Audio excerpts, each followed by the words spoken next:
Այսօր խոսենք շատ կարևոր թեմայի մասին, որը ամեն անգամ չի, որ մտներովս անցնում է, այսպես ասած, դա այն է, որ լավ ակտիվը, այսինքն լավ կազմակերպությունը չի նշանակում, որ ինքը լավ ներդրում է, այսինքն մի ակտիվ կարող է շատ բարձր գնահատված լինի, շատ լավ կազմակերպություն լինի, բայց իր գնահատումը այնքան բարձր լինի, որ եկամտաբերությունը սպասված չարտարացվի, այսինքն իր գինը կմնա կայուն եւ ըստ դրա մեր եկամտաբերությունը ցածր լինի եւ հակառակը կարող ենք ձեռք բերել ինչ-որ շատ վատ սպասելիքներով ինչ-որ կազմակերպություն, բայց իր եկամտաբերությունը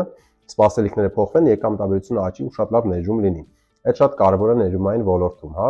Երկրորդ բանը այն է, որ եթե ուզում ենք համատենք տարբեր տիպի ակտիվներ, բաժնետոմսեր,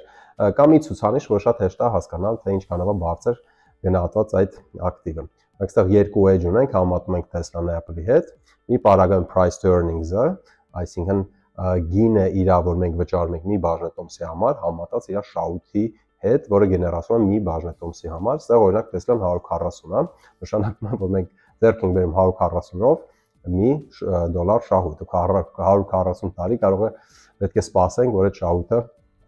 հետ բերենք։ Մյուս կողմից սպասելիքը այն է, որ այդ շահույթը այնքան բարձրանա տարիների ընթացքում, որ այդ price to earnings-ը իջնի ու եւս շատ լավ ներդրում լինի, բայց բոլոր դեպքերում սպասելիքները այս կազմակերպության հանդեպ շատ ավելի բարձր են համատած Apple-ի հետ, որտեղ price to earnings ավելի ցածր է եւ ըստ դրա գուցե սպասելիքները կան բարձր չեն եւ դրա համար է այդ տարբերությունը։ Հիմա եւս խորհուրդ չի, որ նա լավը, որ նա վատը, տարբեր սպասելիքներ, բայց բոլոր դեպքերում ինչ որ օրինակ է, որտեղ են սպասելիքները ոնց ձևակերպված։ Մենք ոնց որ միշտ ասել ենք, տենց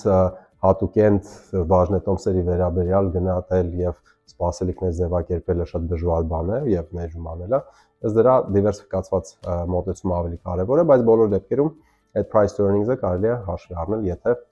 հատուկ բաժնետոմսերի մասին մտածում ենք, ներդրում ենք անում։ Երկրորդ բանը էս էջերում, որ տեսա գուցե եւս հետաքրքիր լինի, դա դիվիդենդների մասն է, ինչքան է դիվիդենդ գեներացնում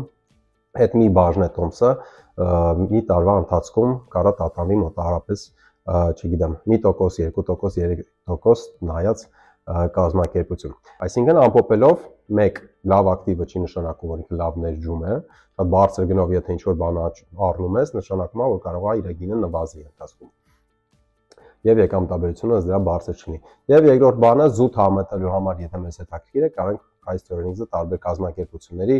այդ տարբեր նույն ոլորտում աշխատող կազմակերպությունների համատենք, տեսնենք որն է ավելի շատ կամ քիչ գնահատված։ Դե կապի մեջ բաժանորդագրեք, եթե հետաքրքիր է, եւ կապի մեջ կլինենք հետագայում նաեւ։